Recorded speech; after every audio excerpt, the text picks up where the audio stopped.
Hi, I'm Carlin Borisenko. In early 2020, I was the knitting Democrat who accidentally went viral on the internet for going to a Trump rally and then left the party. I became the conservative darling, was on all the shows, traveled around the country, and then realized that conservatives were no better than Democrats. If there's one thing that I've learned, it's that both political tribes are two sides of the same coin. But it wasn't all bad. On my journey, I became obsessed with understanding the woke ideology and the culture war. I broke the story of the city of Seattle doing segregated training with its employees. How bad has this stuff become? The city of Seattle has now put out, I'm not kidding you, this is according to Dr. Carolyn Borisenko, who's an organizational psychologist. The city of Seattle asked its white employees to voluntarily spend a day off in a training about their internalized racial superiority. I broke the story that led to the first ever federal lawsuit against critical race theory in the schools. I broke the Coke Be Less White story, one of the biggest anti-woke stories of all time. It got over 30 million views. Coca-Cola's corporate headquarters even had to change their outgoing voicemail. Throughout the past few days, you may have seen inaccurate reporting on the content of our recently launched diversity, equity, and inclusion training program. I exposed the schools in Burlington, Vermont for grooming middle school children live on the internet. They called me an unwoke cult leader for that. And the Vermont Human Rights Commission slandered me publicly as being a hate channel. I even got called a hero in Breitbart for exposing that the Washington Post was writing a hit piece on Christopher Rufo. I have broken story after story after story about what's going on in the public schools, from Cambridge, Massachusetts, to autistic sex education, to the Department of Education in Michigan, literally training teachers all over the state how to groom children. I wrote a book called Actively Unwoke, the ultimate guide for fighting back against the woke insanity in your life. I host a podcast all about fighting back, and I'm downloading all of my knowledge to you on my Substack, carlin.substack.com. The world is a crazy place. We are literally surrounded by cults on all sides. On this show, we're going to do a deep dive into all aspects of the culture war, and I will show you the dark, dystopian underbellies on both sides. Here are the commitments I'll make to you. I will always tell you the truth. I will always bring you receipts. And if you stick with me, I promise you will see the world differently. Welcome to the cult. Please mount that like button for me and subscribe if you feel so inclined.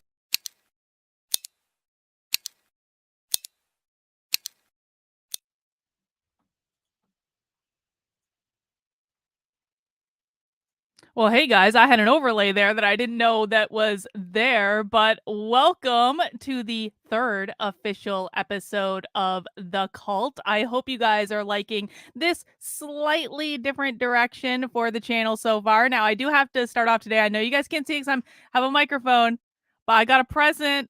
I got a present yesterday for my birthday that I didn't have on stream. And I wanted to just start off today by thanking the wonderful members of my real life cult for this amazing t-shirt that you guys sent me. It's perfect. Everything about it is perfect. I love the color blue. I love it. It fits perfectly, perfect size. It feels really nice. So guys, thank you for the wonderful birthday present that you sent me yesterday, and for the cards, and for all of your love and support.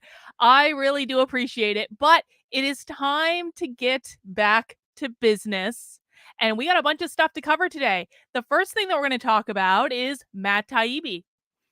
So Matt Taibbi yesterday over on Substack posted, his perspective on the whole Substack versus Twitter feud and how things went down with Elon Musk. And the thing is that Matt Taibbi paywalled this. So you could read like most of it, and then he put up a paywall so you couldn't read the good stuff, which is super smart of him to do, by the way. He's going to make millions and millions of dollars doing stuff like that. But I took one for the team, and I subscribed to him for $5 because I want to read it. And I actually haven't read this yet. And this really does talk about the interactions with Elon Musk during this whole affair and kind of like his perspective on it and all that. So we are going to read Matt Taibbi's perspective over the Elon Musk Substack feud and see where he's at. And then we're going to talk about PBS following NPR's good I guess example and rage quitting Twitter over the fact that Elon Musk labeled them state funded media. I'm sure they will all be missed. And then, of course, we learned yesterday that Elon Musk called to defund NPR, saying, you know what, if you guys aren't federally funded, then you won't miss the federal funding. I don't know what the big deal is. And Elon Musk wasn't the only person doing it. Turns out a member of Congress joined him. Lauren Boebert jumped on it as well. So we're going to read about that.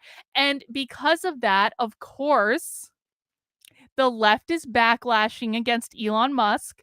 And they're saying, oh, yeah, Elon, how about we take away your government contracts? Which, of course, like what the left is confused about is that government contracts are not the same thing as government subsidies and taxpayer funding. I mean, it's a government contract, so it does ultimately come from the taxpayers, but it is just a slightly different thing because when you have a government contract, you're at least delivering a product or a service of some sort to the government. The government is saying, we will give you money in exchange, give us this product or service. Whereas NPR is saying, we just want the taxpayer funding.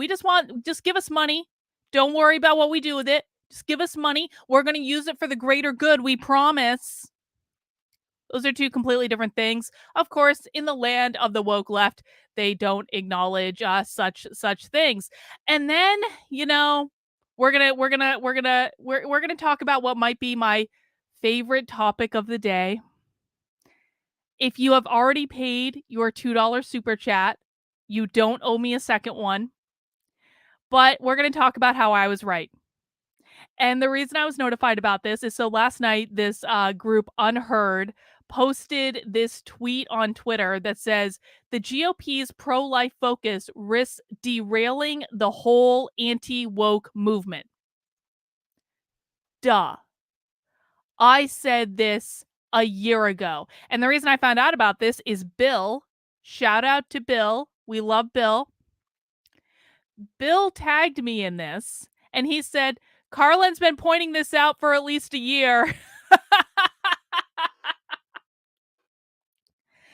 So yes, I have been pointing this out for at least a year. I've actually been probably pointing it out since the moment the Roe v. Wade case went to the Supreme Court. I doubled down on it when the draft decision of Roe v. Wade got leaked. The day the draft decision of Roe v. Wade got leaked, and you can go back to the archives and see for yourself, the day that happened, I was like, you people are fucking over the entire anti-woke movement. I said it from day one. And now, I guess better late than never. It's better to show up, a little bit late to the party than it is to not show up at all, I suppose. But it looks as though people are finally coming around to the fact that I was indeed right about the GOP's focus on abortion screwing over everyone else. When everyone's like, no, Carlin, no, you don't know what you're talking about. You are just a leftist. You don't know what you're talking about. Everyone hates abortion. Everyone hates it. And if they don't hate it, they don't really care. Yep. Turns out everyone except me and maybe like 3 other people on the internet were wrong about that. I was right. I was right from the very beginning, and I didn't need no poll to tell me I was right. I used common sense and understanding more about the Democratic Party and the mindset of the Democratic Party and the mindset of women than anyone on the conservative right. This was not even a hard one to call, folks. It really, really wasn't. And I'm going to take my victory lap on this one because I took months and months and months of shit from conservatives. I was called all sorts of names. I was dragged through the mud. I was smeared for having this opinion. And then I turned out to be right. DW says, I remember that stream. Uh-huh. Uh-huh. Uh-huh. Now, the thing about the internet is that when they cancel you and smear you and dox you because they don't like your opinion, they never actually apologize. They never come back around and say, Carlin, that was a really shitty thing of us to do. Nope. Nope. Nope. They never do that. Never admit that they were wrong, even when they clearly were. And that's why I'm going to just, revel in this moment, because I get, ironically, I actually have gotten quite a few of these moments lately. I got the midterms. I've gotten a lot of validating moments over the past couple of months on things that I was right about that no one effing listened to at the time. And hopefully, they're learning. Thank you, Tinge, for the super sticker. I really do appreciate it. Guys, we have a couple other things that we might look at today. If we have time, we might not look at them as well. If we don't look at them, we might do them another time. But before we jump into things officially, I just want to make sure that everyone is subscribed to my main Substack, Carlin, Karlyn, .substack.com. I have a whole bunch of different Substacks, because I want you guys to be able to decide what type of content you want to subscribe to. However, this is my main Substack. This is my Unwoke Substack. This is the Substack where I put all the good stuff. And if you want to support the work I'm doing, then I would welcome you becoming a paid subscriber on my Substack for $5 a month, $50 a year. I am 100% funded by you. And so you guys support the work I'm doing, and I am only beholden to you and telling you the truth and showing you the receipts. Oh, Sam needs to be I'll take care of that later, Sam. Don't worry about it. I'm not in the Discord every single day, but we will definitely take care of that. So don't worry. We'll make sure that gets processed. So make sure you're joining. One of the benefits you get, by the way, is you do get access to my supporter only Discord when you become a paid supporter on the Substack or in Locals or in Patreon. On Sundays, we do movie night in the supporter Discord. We are watching Wet Hot American Summer at 8 p.m. on a Sunday. It is an awesome movie. It is so much fun. It is so funny. You guys are just going to love it. So that's one of the benefits that you get when you become a paid supporter on my Substack. You're also going to get access to 2 Zoom calls every single week on Monday and Wednesday. They are private. They are unrecorded. And we have a wonderful time with them. So lots of great information on that Substack. But that's not the only Substack I have. In fact, in launching this show and doing a little bit of a spruce up of the old YouTube channel, I have launched a new Substack called thecult.substack.com.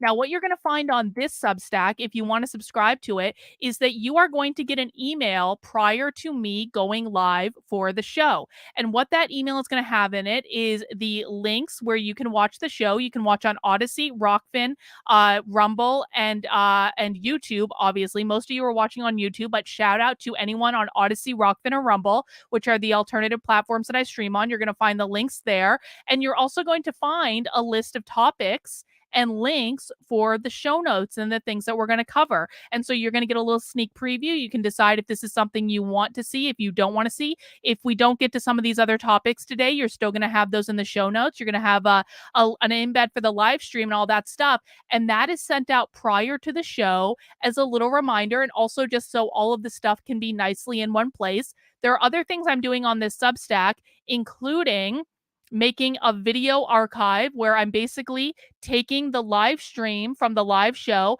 and I'm uploading it to Substack to create a video archive there, just in case I don't want to be caught with my pants down in regards to YouTube, just in case. So we're going to have a nice little video archive there if you want to watch the full shows. And then last night, I did a couple things last night. I was inspired. Number one, I knew I wanted to create an audio-only podcast to accompany the cult with basically audio-only clips of the segments where you can listen to it on your phone or your app or any of those things. And so last night, I officially launched the Companion Podcast, which is basically taking the segments from the shows and just doing an audio-only version that you can download and listen to anytime. It's in the process of getting populated into Apple Podcasts right now, but you can also use the Substack app to run the podcast through there because the whole podcast is running through Substack. That's one of the features they have. Now, because I decided to do an audio-only version of the podcast, and this was a spur-of-the-moment decision last night around 1 a.m. I wasn't anticipating doing this. I also launched a new YouTube channel specifically for the cult. Now, this is going to be a clip channel. So on my main channel, on the Dr. Carlin Borisenko one, we are going to be doing long form content, focusing mostly on live streams. I'll post clips on here every now and again too, especially with like nothing remotely controversial stuff, or I may post some other clips here or there too. But my main channel moving forward is going to be focused on the long form live streams. Quite frankly, it's just the content that does best on this channel, and it is the stuff that I enjoy doing the most. I do a variety of different topics. Sometimes I even do surprise live streams in the middle of the night, stuff like that. We're going to keep doing that on this channel. I wanted to create a separate place where you could find clips of the different segments. So for the podcast, I have to make segment clips anyway. So I was like, why not just upload the segment clips to another YouTube channel? That way I'll have another backup. I already have my actively Unwoke YouTube channel. Why not start to create another one? So the Cult YouTube channel, and I have to tell you, I got the best URL for this channel. It's youtube.com/@thebestcult. How great is that? And so this is just going to be clips of the different segments from the show that you can find if you want a shorter, more digestible version. I literally just launched it last night, so you can be one of the very first people to subscribe to it right now. And the link is pinned to the top of the chat. I also just put it in the chat if you want to follow that. And subscribe to that if you would like to get those clips delivered to you, if you don't want to sit through the long form content. Brooklyn Way says, you are a machine. All hail. Well, I wouldn't say that, but I do know how to work smart and I know how to create efficiencies. And it's like, if I'm going to do something anyway, I might as well take advantage of it. And so all of this stuff with the reformatting of the show is not actually requiring any additional work other than stuff I was already doing anyway. It's just doing it in a little bit of a different way. Sometimes we have to work smarter. We don't have to work harder. And I'm really excited about this. And you know what I'm most excited about? I want to grow a YouTube channel from scratch organically that's around me. Because no offense to my subscribers who have been here for a long time, because I do appreciate the people who have been with me for the past 3+ years on this channel. I really, really do. The problem with this channel, though, is that in the first year of my channel, where I had all of my growth in my channel, people weren't subscribing because of me. They were subscribing because I was some sort of symbol to them, as a Democrat who left the party and gave Trump a chance. I wasn't a real person to those people. I was a symbol. And so they didn't subscribe to support me and my thoughts and my journey. They subscribed because of the symbology of it. Now, that's not true of everyone. There were absolutely people and have been people that have supported me for years and years and years. And again, I greatly support that, or appreciate that rather. But I want to try to grow a channel from scratch based on people who are responsive to me and my perspective and the type of content that I put out. And it is probably going to grow a lot slower. And I'm totally fine with that because I think the audience is going to be better. And, it's been a really stark lesson for me in terms of audience development. It seems nice all of a sudden to have these tens of thousands, hundreds of thousands of people watching you. And it is. Financially, it was a great year for me. It really was. But for a lot of that audience, I was not the right person for them. And because I wouldn't parrot the talking points that they wanted me to parrot, because they expected me to be something different than I was because of the symbology of it, it created, quite frankly, a lot of problems for me. And I have been working really hard over the last 2 years to curate my audience, to make sure I'm kind of not being appealing to people who I don't want in my audience. I have a very specific type of person I want. I want a more intelligent audience. I want people who are okay with doing deep dives into things, stuff like that. So I'm really hopeful that this new YouTube channel will be able to grow organically with people that are more aligned with my values and the way I see the world. And we don't need to agree on everything by any means, but just to have a more thoughtful, pragmatic perspective on the situation. So if you want to subscribe, that would be amazing. It is youtube.com/@thebestcult. You can find the link pinned to the top of the chat and in the description below. And one last programming note before we get started, and you can actually find this if you are subscribed on the Substack in the show notes, is usually I go live. We got our programming note right here. Usually I go live Monday through Friday at 5 p.m. and at 6 p.m. on Saturday. But for the next 2 days after this, for both Happy Hour on Friday and Socialism Saturday, I need to cancel those streams. Those who have been paying attention know what. Okay, basically, I'm going to an event. Okay, I'm going to an event to see socialists in the wild, and it's going to be all day Saturday. And tomorrow I am driving out. It's 2 hours away from my house. So I'm going to drive out there tomorrow afternoon. I got a hotel, and I'm going to get a good night's sleep. I'm going to be up bright eyed and bushy tailed to go hang out with the socialists on Saturday all day long, all day. It's going to be great. And I'm going to report back after that. But the problem is, I'm not going to get home until like probably 9 o'clock at least on Saturday night. And so Socialism Saturday can't happen, and Happy Hour is going to be canceled. So, but I promise it's going to be totally worth it. It's going to be great. And I will be back on Monday to report back about what happened. And it's going to be awesome. And all please pray for me. May the odds be ever in my favor. I will probably be posting my thoughts over on Substack Notes. I don't think I'm going to do Twitter for this. I'm going to do Substack Notes. So make sure the way you subscribe on Substack Notes and follow me on Substack Notes is literally by subscribing to my main Substack, Carlin, KARLYN.substack.com. No, I'm not going to come back a communist. Don't put that evil on me. Maybe I should do it in the Discord. That's not a bad idea, Sam. That's not a bad idea at all. Maybe I'm going to think about that. But I do want to do Substack Notes as well. Anyway, we'll figure that out. I still got a whole day and a half to plan for that. Plenty of time.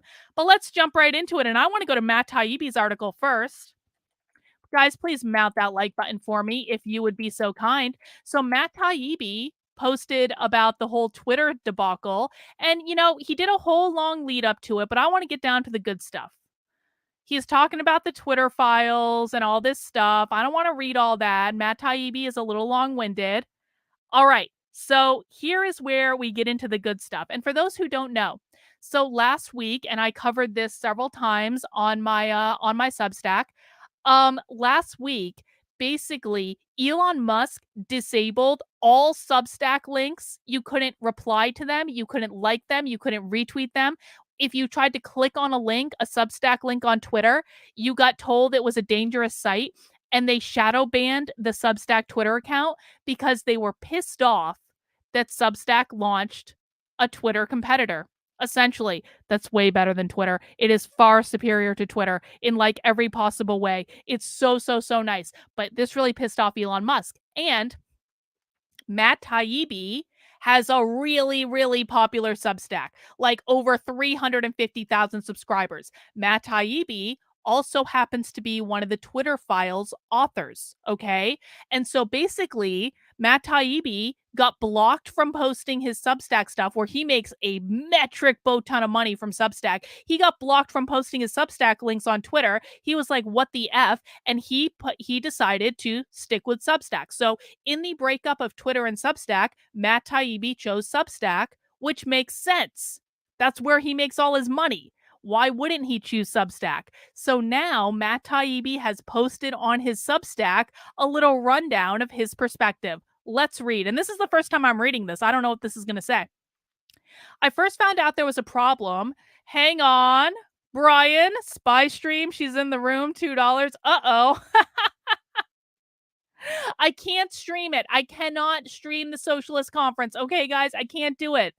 It's not legal. You want me to get arrested? No, or sued or anything like that. I'm going to go. I'm going to be a good girl. I'm not going to be disruptive. It's going to be great. All right. Anyway. I first found out there was a problem between Twitter and Substack early last Friday in the morning hours, just after imploding under Mehdi Hasan's Andrew, I don't know how to pronounce that, act on MSNBC. So Matt Taibbi, while this was happening, Matt Taibbi was also being attacked by MSNBC.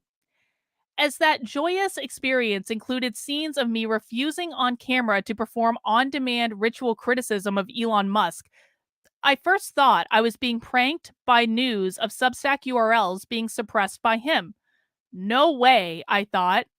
But other Substack writers insisted this was true. Their articles were indeed being labeled. Likes and retweets of Substack pages were being prohibited. I asked Substack co head Haymitch what was going on. He said he wasn't sure, but offered that they just announced the new Notes program the day before. I had to ask, what's that? I had no clue what Substack Notes was. So this is you can see the text message here, and basically they're telling him that they're telling Matt Taibbi that Substack Notes is launched. As many unfortunately know now, my next move was to ask Elon what was going on. He didn't answer right away, which is fine, the man is busy, but the math on this was pretty simple. Whatever was going on between Twitter and Substack had nothing to do with me or other Substack writers, and if Twitter was going to label our work unsafe and not allow us to share my articles, I couldn't endorse all this by using the platform, and I said so. This prompted a quick ping and a furious signal message. So you want to so do you want Substack to kill Twitter? So this to me was something that, like, that's a crazy response. That Matt Taibbi texted Elon Musk and said, "I'm choosing Substack, bro." And Elon Musk's response was, "So you want Substack to kill Twitter?" Elon Musk is terrified of Substack. And he should be, because it's way, way, way better. I thought about asking him if he was okay. Substack is like 1,000 times smaller than Twitter, but figured that wouldn't go over well, and I tried a Socratic approach. What would he do? What would he have me do if I couldn't share links and market my work? The answer: post articles to Twitter instead, enabling a subscription plan. I would get more subscribers that way, I was told. This idea had come up about a month before, and I cheerfully declined, telling them I was happy where I was. I didn't think that had been a serious request, but now realized it might have been and tried to focus on the next line of text. Skipping over the part where it's weird and inappropriate to expect someone to leave a job, I moved to a more bottom line observation, namely that if I moved, people would say I'm essentially an employee of Twitter, and both of us would never hear the end of it. Then and now, I was genuinely trying to protect Elon from his own ideas. He didn't see it that way and said that was goodbye.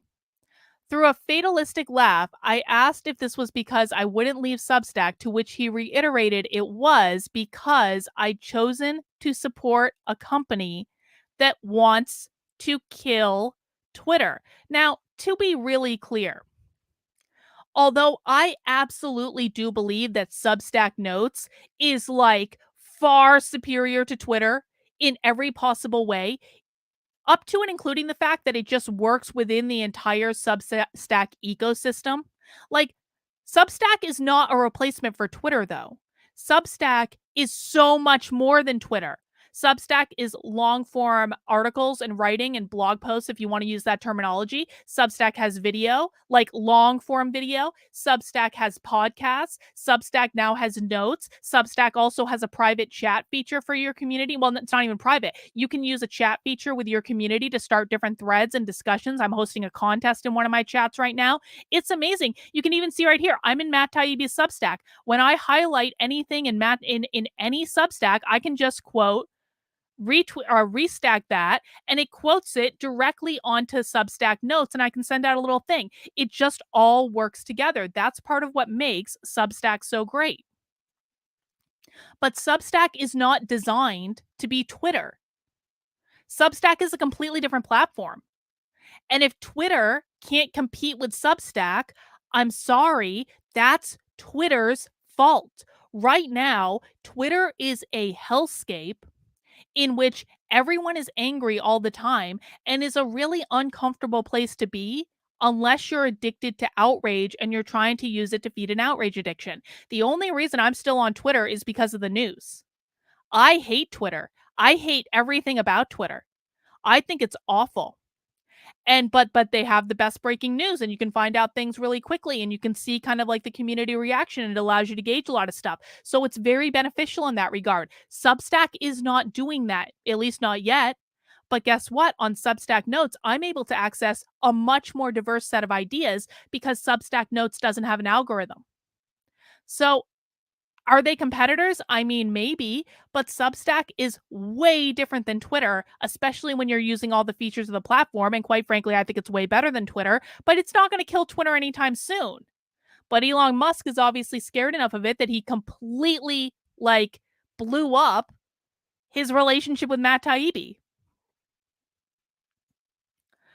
I was still shaking my head and en route to Disneyland with my kids that night when I heard mid-flight that all of my Twitter files threads had been disabled. All were frozen last Friday evening. Though Twitter fixed this the same night, I was next subject to what was described to me as a blanket search ban. Check this out.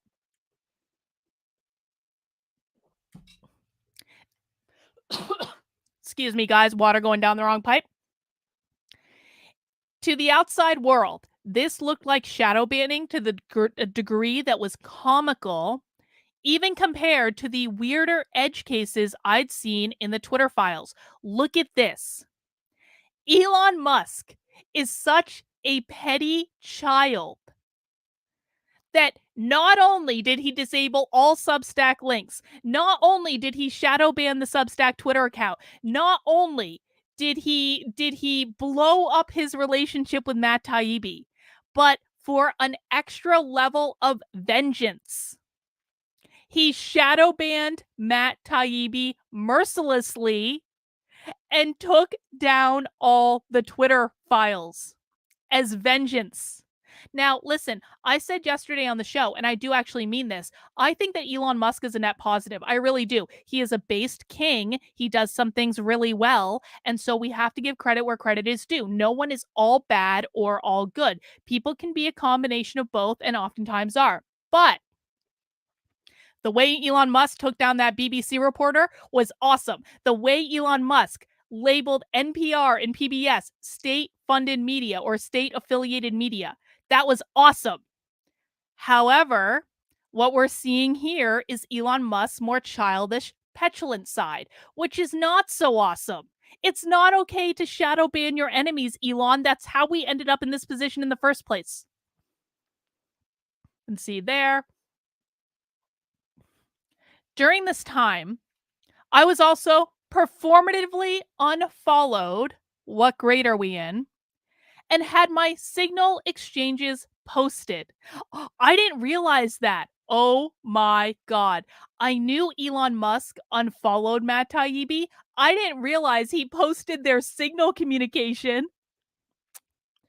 All this apparently because Elon somehow came to believe I was scheming to set aside work on the Twitter files to pursue my real goal, i.e., helping kill Twitter by working with a company a tiny fraction of its size to build a social media app I'd never heard of. I've done a lot of drugs and can't remember ever reaching that level of paranoia. The episode reminded me of the episode reminded me of Bananas, when Woody Allen's fledgling Mellish character toils with Marxist revolutionaries in Central American jungle to change the system, only to see fearless leader General Emilio Molina Vargas lose his mind after seizing power. From this day on, the official language of San Marcos will be Swedish, El Presidente declared. All children under 16 are now 16 years old. And he's got a clip there that we're not going to play. In doing all this, Elon immolated the last remnants of any reputation he had as a free speech advocate and gave immeasurable succor to Jesus, I cannot speak today for some reason, to the assorted David Brock's AOCs and Renee DiResta's who view him as an antichrist. All can now point to his outbursts of cartoon censorship and argue individual eccentric CEOs are the real danger to free expression, not squads of executives of I don't know how illegal. I don't know that word. Matt Taibbi has a way better vocabulary than I do. Of something with the FBI, DHS, and 10 million Pentagon-funded centers for securing whatever. It won't be true, but Elon's public meltdown will, in the short run, take a ton of pressure off those villains while accelerating the piranha frenzy currently skeletonizing Twitter's profits. Even given the recent craziness, I find myself feeling bad for the guy. So no one who's interested in continued release of Twitter file reports doubts it. I would have crawled across broken glass, eaten maggots by the bucket, anything. You can choose your own self-abasing image to be able to keep doing files searches. No offense to Substack, but the idea that I would walk away from a story like that to be involved in some peripheral way with building a new social media startup is, to put it gently, bonkers. The disabling of the Twitter files threads, even temporarily, made me nervous right away about leaving them to the whims of the company. I know other sites have already copied the Twitter files material, but as of today, we're uploading my threads at least to a different platform, including Facebook and Substack. See the news section atop my page, and yes, Truth Social, among others. As for the Twitter files reports, Elon apparently announced in the spaces they're done. There's not really much left. We need to move on. That may be true as far as he's concerned, but we still have a lot of material and more reports are coming. Holding up my end of the deal, these will appear on Twitter first. They just won't be on my account since I had another phrase here originally, but let's just say I can't see using Twitter after the events of last week. En route to the beach this morning, I got a text from a friend teasing me about a news story saying I'd quit Twitter. He asked if I was going to write one of those self-pitying I'm leaving essays and requested for his personal amusement that I stretch the text to at least 10,000 words. I laughed, but this isn't that. It's more like Office Space. I'm not quitting Twitter. I'm just not going to go anymore. It's not personal. I just can't drive traffic to any site that censored me. These companies depend on our content to make money, and for years we've been rewarding all their dicking around with engagement and the reality by handing them more eyeballs to sell. Frankly, if all the accounts walked away in these situations, the platforms would have to cut this nonsense out pretty quickly. He is not wrong about that. The problem is that most people don't have the security that Matt Taibbi has, so they don't feel like they can. I'm going to tell you this, though. I was fully prepared to never go on Twitter again if they didn't re-enable the Substack links. And I'm going to tell you why. Even though I have a really good time on Twitter, even though I love trolling that group of unhinged idiots that just obsesses about me all day, every day, even though I do get a lot of news from Twitter, I only get 2% of my traffic from Twitter. And that has been true across the last 3 years. So even when I was still getting millions upon millions upon millions upon millions of views on my tweets, every single effing tweet, which was the entirety of 2020, only 2% of my traffic came from Twitter. That was true of my YouTube channel. That's true of my Substack. That's true of other things. Those are the two most important things to me right now. But that's reality. Even when I'm getting an absurd amount of views and like retweets and stuff like that, and comments and replies and hearts and all these things, 2% of my traffic. And I'm not the only one who has had that experience. And I know that because right after, so basically when this happened, Substack opened Substack notes to their best-selling authors, which I happen to be one. That's why I have a check on there, which goes by how many paid subscribers you have. And so the author started talking on Substack notes. And what we found out is that 2% number is pretty consistent. It's not just me that's only getting 2%. It's like everyone, almost everyone. A couple people here and there are getting more, but most people are getting 1 to 2% of their traffic from Twitter. So for a lot of people, they're afraid of giving up these platforms. But in reality, when you look at it, you're not really actually losing all that much. And even when things are going really well on Twitter, you still don't get conversions from it because people are so addicted to the platform that they stay on the platform, which is fine.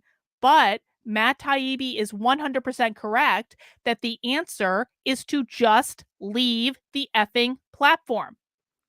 So as Substack Notes continues to build out, I'm really looking to spend more time there if I'm honest about it. I'm already getting more traffic to my Substack from Substack Notes than I ever have from Twitter. So why not? I mean this sincerely. I've got nothing against Elon Musk. Thanks to him and the Twitter files, ordinary people know a lot more than they ever could have hoped to know about how information is managed in this country. I'll personally always feel grateful for what he did.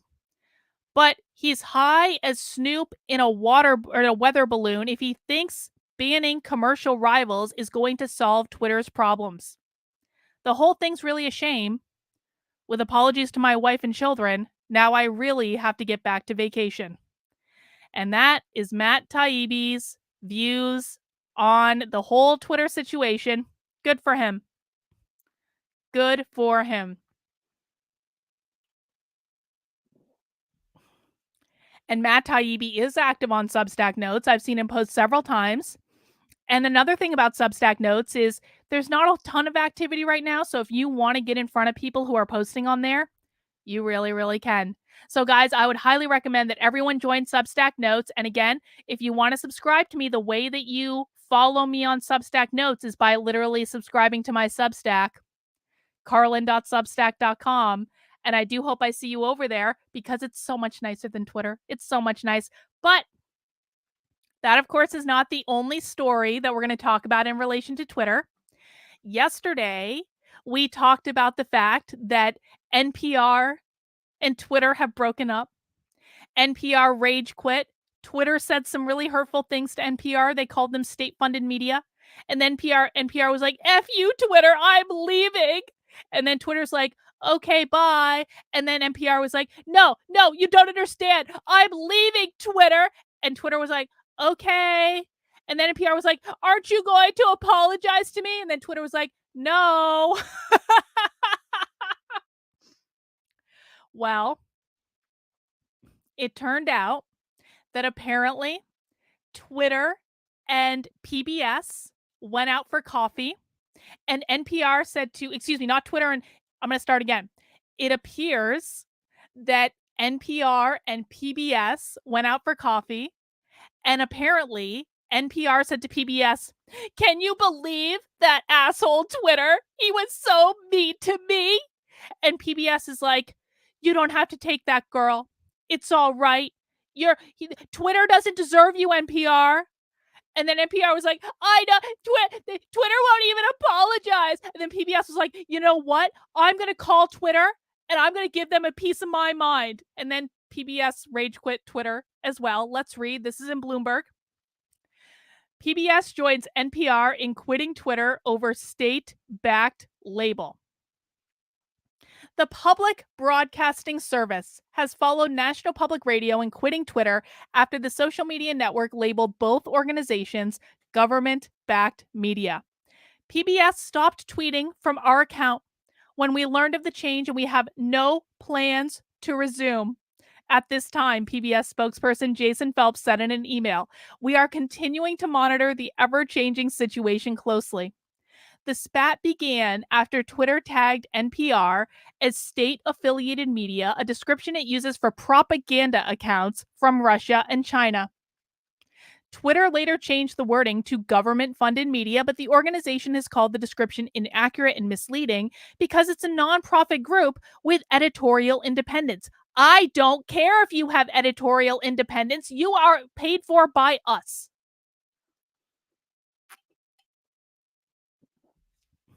This is what NPR and PBS keep leaning on. They're like, but our journalists are independent. They're not taking direction from the government. Oh, really? Oh, really? I don't buy it. I believe that NPR and PBS are not taking direction from the government just as much as I believe Twitter wasn't taking direction from the government prior to Elon Musk buying it. Twitter owner Elon Musk has criticized NPR's reliance on U.S. government money through Washington-based organizations. I cannot speak today for some reason. Oh my God. Let me try that again. I apologize, guys. I don't know what's going on today. Twitter owner Elon Musk has criticized NPR's reliance on U.S. government money, though the Washington-based organization only gets a small fraction of its funding from federal agencies. Well, still a small fraction. Guess they won't mind losing federal funding in that case, Musk said in one tweet. Defund NPR, the billionaire wrote in another. And yes, Elon Musk did say to defund NPR, but guess what? Elon Musk wasn't the only person to say defund NPR. Check this out. This is in The Hill. After Elon Musk tweeted defund NPR on Wednesday, Lauren Boebert is quickly becoming my personal hero. Okay, she's a little wacky. She's a little right-wingy conservative for my tastes. But I gotta say, man, I kind of thought that like when Marjorie Taylor Greene and Lauren Boebert got elected to Congress in the previous term, I kind of viewed Lauren Boebert as like a Marjorie Taylor Greene like tag along. Like Marjorie Taylor Greene was the real train wreck of the whole thing, and Lauren Boebert was like the best friend that just tagged along and like hung out for clout or whatever. But I have to say, Lauren Boebert has really come into her own. She's kind of been really based so far this year. I mean, she, along with Matt Gaetz, did not back down to Kevin McCarthy's bullshit. They stood their ground. Lauren Boebert never even voted for Kevin McCarthy for speaker. She never relented. She never backed down. And I was like, you know what, Lauren? Good for you. And now Lauren Boebert is tweeting defund NPR. I might be in love. Is anyone else starting to fall in love with Lauren Boebert? Just a little bit. Just a little bit. I mean, she still has some problems. I'm not saying she's perfect or anything, but it's cool, man. It really is. So Lauren Boebert responded to Elon Musk's tweet by saying, I've been saying that for quite some time. Let's get it done. Yes, Lauren Boebert. Please, please, please, please, please. Can we get this done? But of course, because Elon Musk is saying defund NPR and labeling them state-funded media and breaking up with all of them, of course, the lefty media has to have a little bit of a backlash. And today on Twitter, this stuff was trending, even though this is back from 2021. I didn't even realize this was from 2021. This is my bad. I didn't even look at a date. Let me see if I can find the must have funded. Like, hang on. I must have clicked on the wrong thing. That was my bad, guys. I definitely know there was an article today, but I must have gone over it quickly. Let me see. Defund Musk. Hang on. Guys, please mount that like button for me. I appreciate it.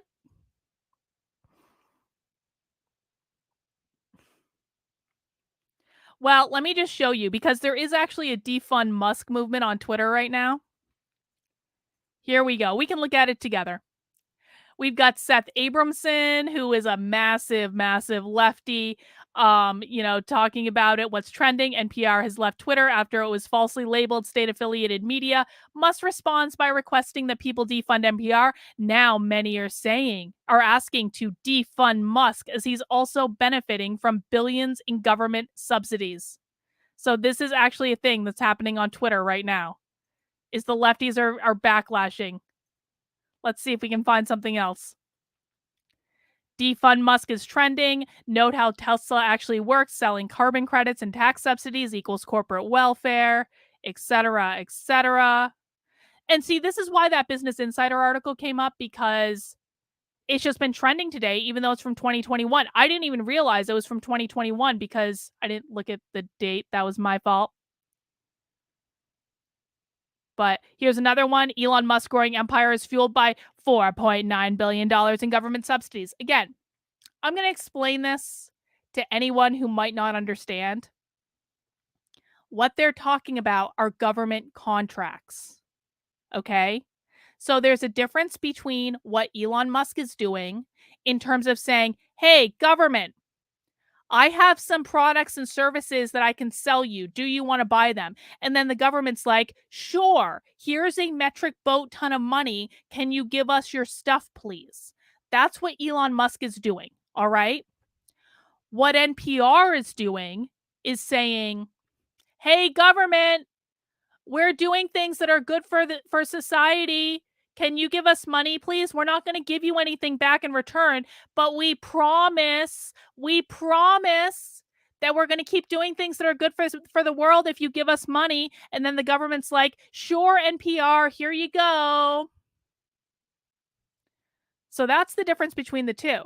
Is Elon Musk is being paid for products and or services to the government, which we can question what those are, that's fine, but it is fundamentally different than what NPR and PBS are doing by saying, "Hey, we benefit all of society, pay our operating expenses." And then the government's like, "Sure, here's all this money, you're totally unaccountable." That's basically what's going on here. They're having a massive hissy fit. All right, guys, let's move on. And we're going to move on to one of my absolute favorite topics to talk about, which is me being right. I like to talk about me being right more than almost anything in the world, especially since it is my month of narcissism. I can talk about me being right to my heart's content, but I particularly like to talk about it with this issue because over a year ago, when I warned conservatives repeatedly that they're harping on abortion and their overturning of Roe v. Wade was going to massively undercut the anti-woke movement and was going to massively screw them, not only in terms of the midterms, but in terms of like every future election ever. I was talked down to. I was told I was a leftist. I was told I was a plant. I was told I was a spy. I was told I was only trying to create dissension and infighting. I was told that I was stupid and any number of other horrible things, insulting my intelligence. I was smeared. I was doxxed.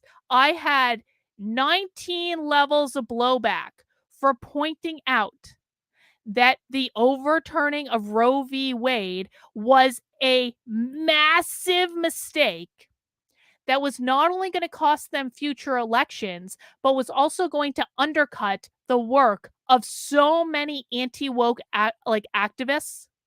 Because one of the things that people, I don't know if people understand this, when you're pushing back on the woke stuff, at least this is my perspective, I think that one of the most important things that we can do is to wake people on the left up, to get those moderates, to get those people who are not far left progressives, to get the people like me who were just not paying attention, who were asleep. But once I saw what was going on, I was like, holy hell, this isn't good. Those are the people we need to get.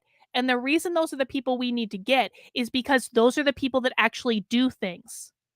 Conservatives don't do anything.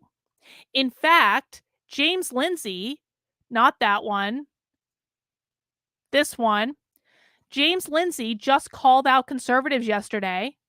James Lindsay posted this graphic saying that conservatives are too lazy to study how it works, believe communism is an ideology in economics, react to leftist provocations and take their bait, are gullible enough to fall for leftist promises and apologies, willing to give up at the first sign of discomfort, and my personal favorite on this list, conservatives won't engage in activism as a matter of pride, saying, we have jobs. No one else has jobs. We are the only one with jobs. How can we possibly do anything? We have jobs. So I'm not the only one who sees this, okay? James Lindsay is directly calling out conservatives on their BS and their inaction. And there's a reason for that. It's because conservatives, as a general rule, are too effing lazy to get off their couches and do anything productive.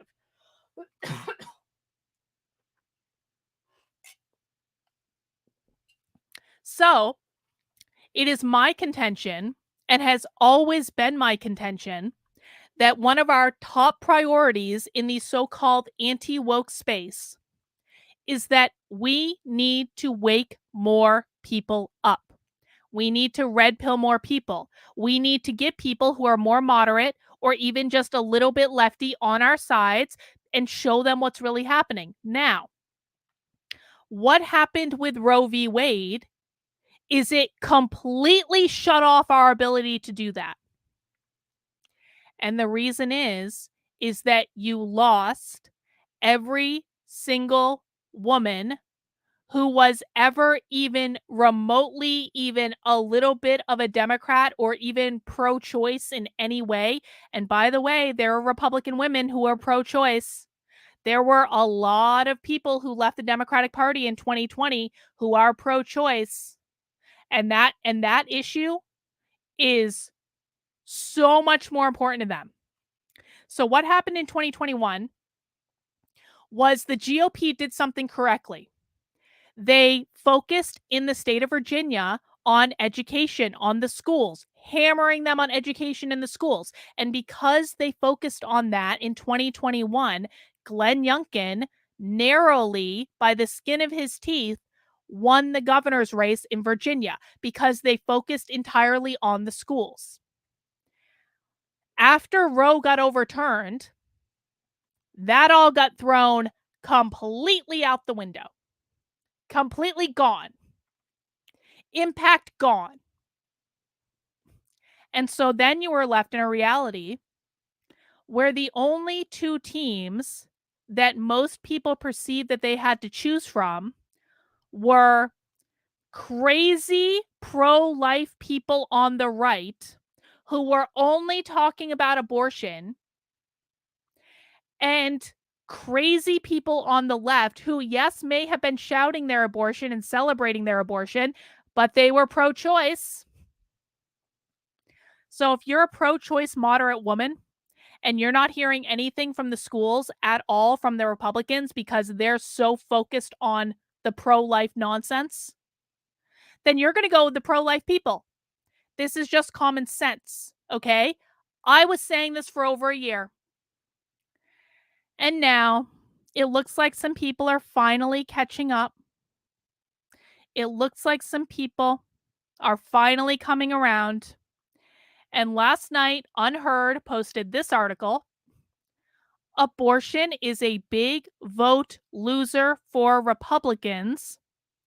The GOP's pro-life focus risks derailing the fight back against progressives.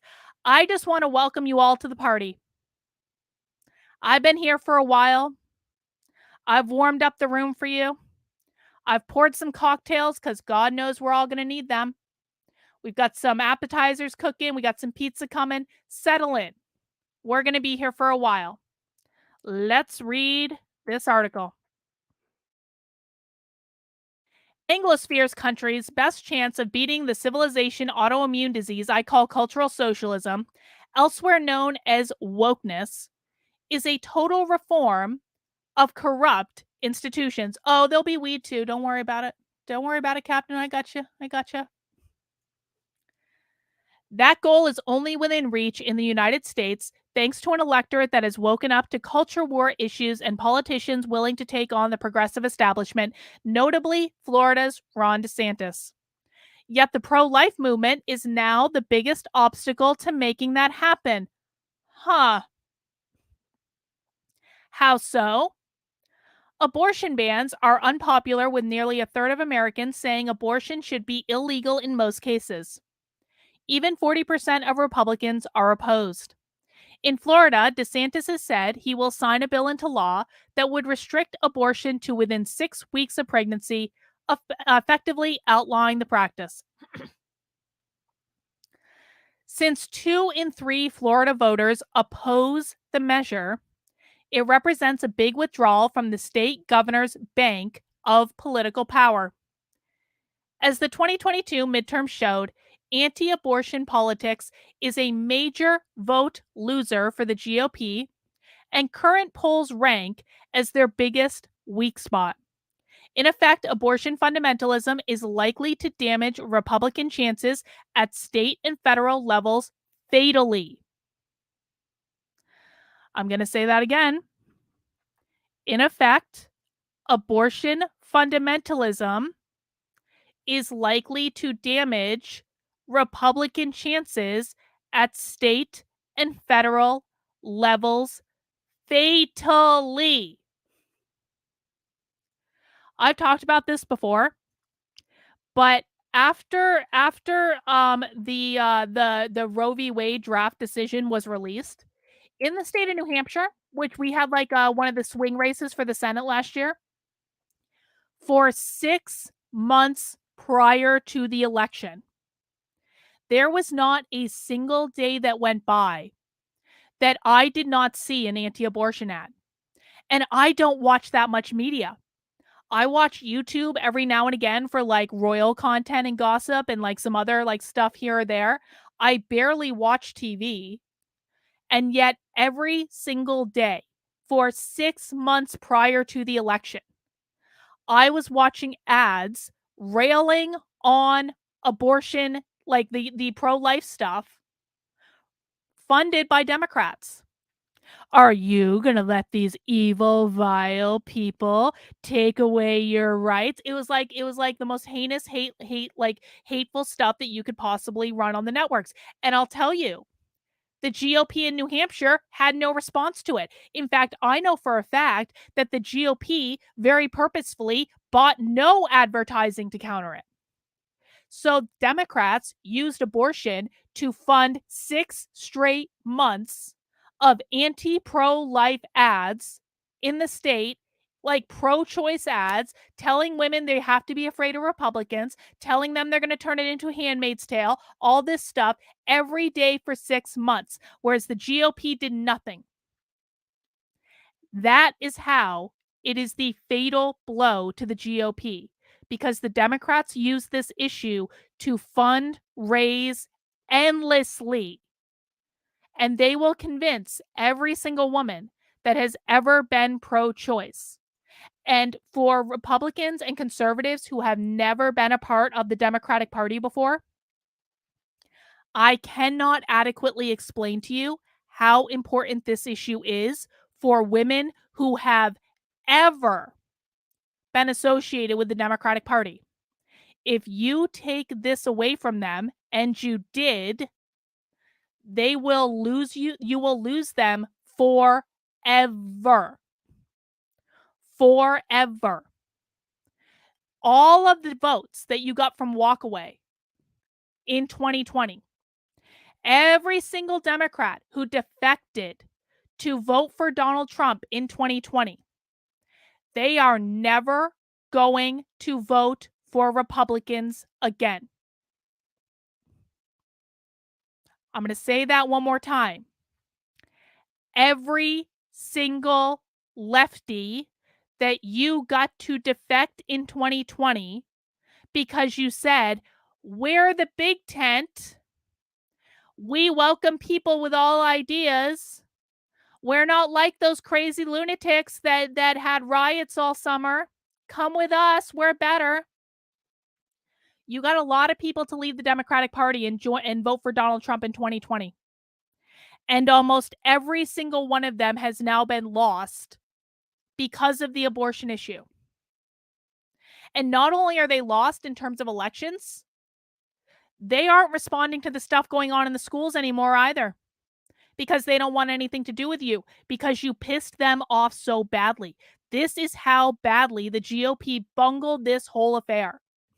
And I know for people who listen to me regularly, none of this is news to you, but this is mostly for people who might be new to me, who don't understand the severity of what happened when Roe was overturned and why it will damage Republican chances at state and federal levels, perhaps fatally. This makes it considerably less likely that DeSantis will be able to complete his anti-woke legislative agenda. The anti-abortion cause punches above its weight for the same reason tax cuts do. These are the priorities of the donors and lobbies which make up the Republican establishment. They also resonate with committed party activists, many of whom spring from evangelical parachurch organizations, as evidenced just 4 red states have outlawed affirmative action, while 13 have banned abortion, even though 2/3 of Americans support the former and 1/3 the latter.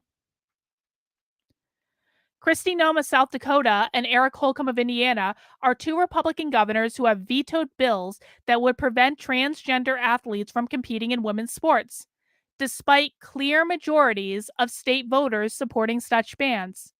Noem wielded her staunch anti-abortion credentials in a bid to deflect criticism. In both cases, the business lobby won out in a way it never would have on issues dear to the pro-life movement.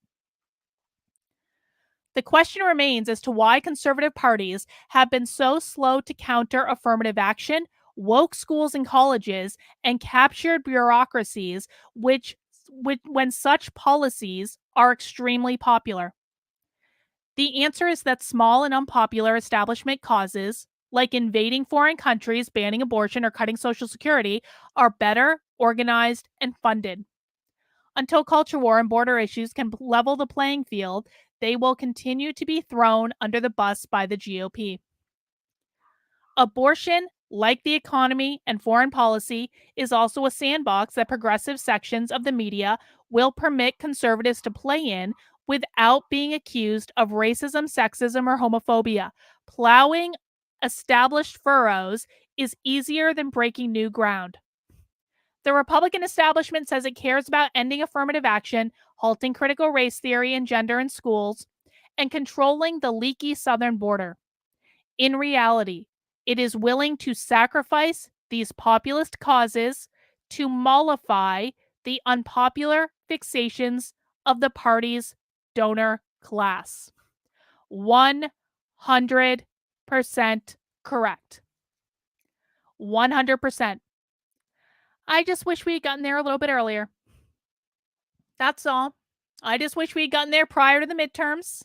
I wish I hadn't been dragged all over the internet for pointing this out to anyone who would listen, but we can't change the past. We can only move forward.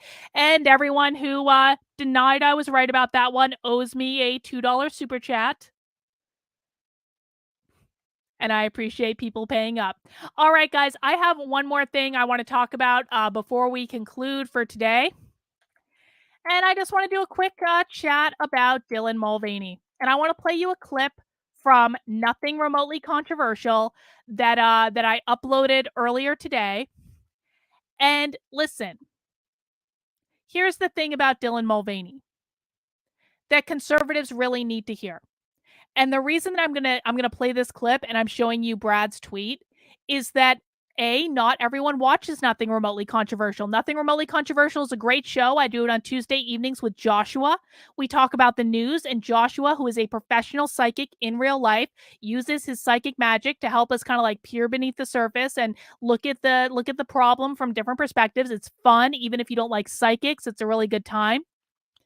But this week's show, we started talking about Dylan Mulvaney, and Joshua wanted my opinion on basically all the stuff with like Nike and all that stuff. And I want to just play you a clip really quickly, and I just have to get this set up in a different browser. I want to play you a clip really quickly from the show. And one of the things that I said to Joshua in regards to Dylan Mulvaney. Let me just switch browsers here.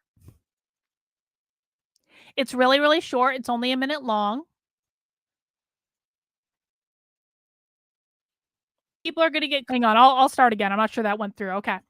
If this is the thing that people are going to get caught up on, I just think it's ridiculous. It's like, buy Nike products because you like Nike products. Don't buy Nike products if you don't like Nike products. What Dylan Mulvaney does or doesn't do, really, it's like, Why does anyone care? Why are people spending I personally don't understand why people are focusing so much time and energy on Dylan Mulvaney at all when they claim to hate her, when they claim to want her to go away. Well, you know what? The very best thing to do is if you want Dylan Mulvaney to go away, you need to stop talking about her, because every fucking article that you write about her, every video that you do about her, every complaint that you register about her, every tweet that you make about her, like, you're the ones that are keeping this alive. You are the ones that are quite literally making her famous. You are the ones that are putting the sponsorship dollars in her pocket. So shut the fuck up and move on with your life. That's how I feel about it.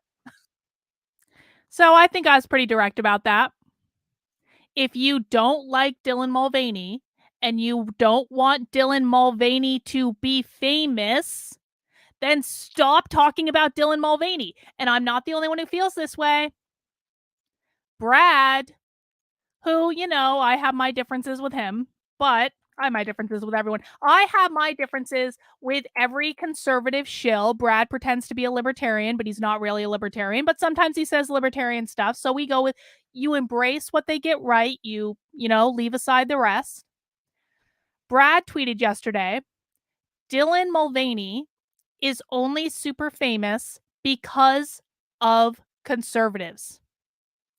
Dylan was a popular TikToker, but it's the right-wing hate and the subsequent further embrace by the elite left that loves how much conservative media hates Dylan that has catapulted Dylan to Dylan's current levels of internet fame.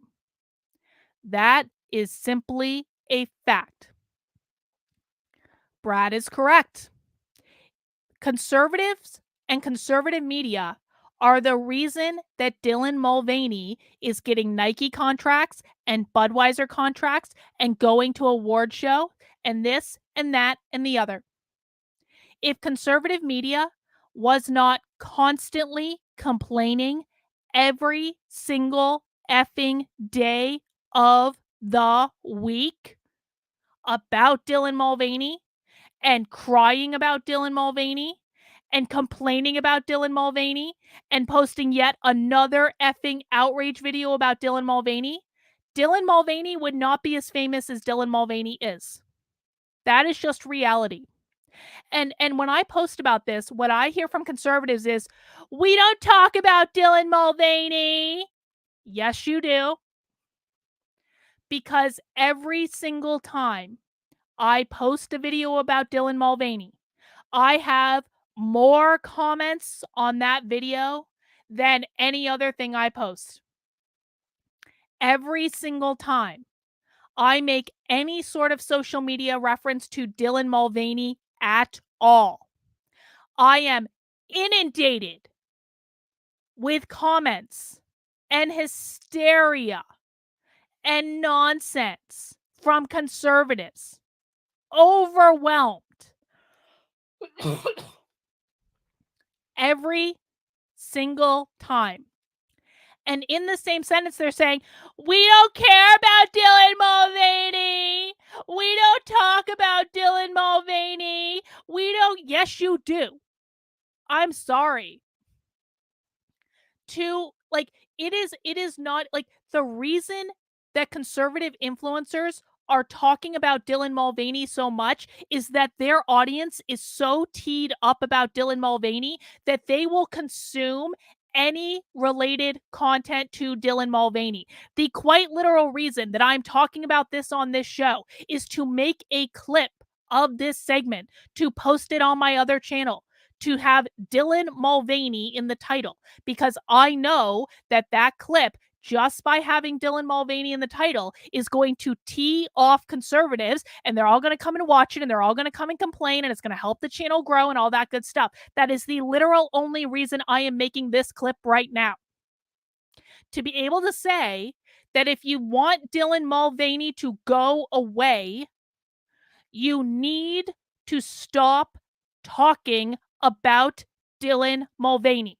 And no, posting on the internet, we don't care about Dylan Mulvaney. you're still talking about Dylan Mulvaney if you post on the internet that you don't care about Dylan Mulvaney. Every single time you mention Dylan Mulvaney's name, you are making Dylan Mulvaney more famous and putting more money in Dylan Mulvaney's pockets. If you don't want Dylan Mulvaney to get more endorsement deals than what Dylan Mulvaney already has, then shut up about Dylan Mulvaney. If you really don't want them to get more endorsement deals, you need to stop. Because every endorsement deal that they get is coming directly from conservatives. And how much they talk about this person and how famous they have made this person by hating this person so much when all this person is doing is making TikTok videos and not bothering anyone. Dylan Mulvaney hasn't done anything to you, conservatives. For real. There are so many better things we could be focused on. I promise you. I talk about them all the time. So the choice is yours. Every single time Dylan Mulvaney's name comes out of your mouth, or in a tweet, or in any sort of social media post, you are the ones that are making Dylan Mulvaney famous. You need to take some personal responsibility for your own actions. And if you don't want to shut up about Dylan Mulvaney, then you get what you get, man. Then you get what you get. We get what we deserve. But don't say no one's telling you this, because every single time we try to explain this, we get, no, you're wrong. It's leftists. Leftists are doing all of this. It's the leftist media. The leftists control everything.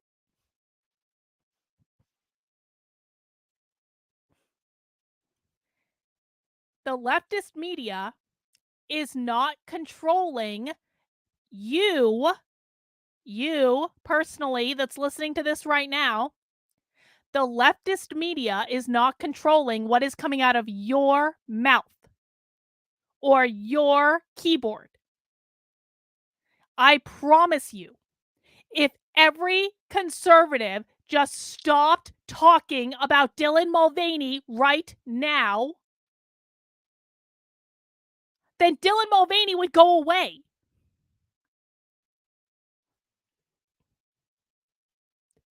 You have to behave in a way that aligns with what you say you want. If you say you don't want something, and then you just spend all day thinking about that thing and posting about that thing and talking about that thing and saying how awful that thing is and then posting about it some more and then hate watching some videos and then hate watching some more videos and then sharing the videos that you just hate watched on social media, if that's how you spend all day, you don't really hate that thing. You love that thing. You need that thing in your life. You are the one keeping that thing in your life. No one's forcing you to hate watch content, conservatives. No one forces anyone to hate watch anything.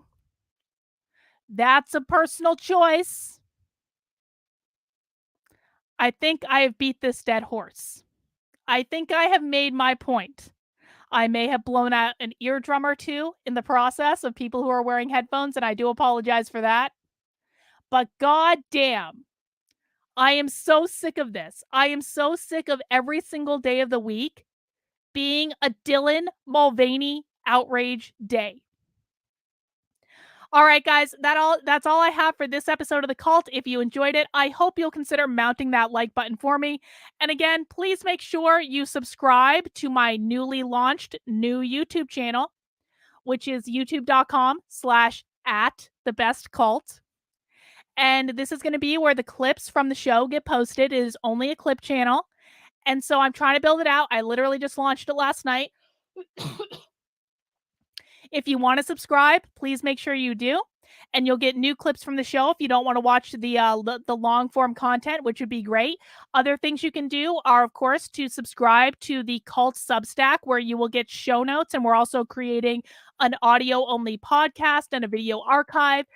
So if you want to know what's coming up on the show each day before the show launches, you can sign up and you'll get an email that looks like this, that has your show notes, it has your links, it tells you what I'm going to talk about, it tells you which platforms you can subscribe on, stuff like that. But above all, please make sure you are subscribed to my main Substack, Karlyn, Karlyn .substack.com. I will have some new content coming out later today. I'm writing an essay called In Defense of Shitposting. And that's going to be coming out a little later on tonight. You guys know I write my Substacks at night, sometimes around 1, 2, 3 a.m. in the morning. You'll have a fresh article ready when you wake up, because I work at night and I sleep in during the day, because I do my best writing at night. So that's when my stuff comes out. But please make sure you subscribe. You will get emails when it comes out. And if you want to support the work I'm doing, please make sure you sign up for $5 a month or $50 a year on Karlyn, Karlyn.substack.com. You can also sign up on Locals. You can sign up on Patreon.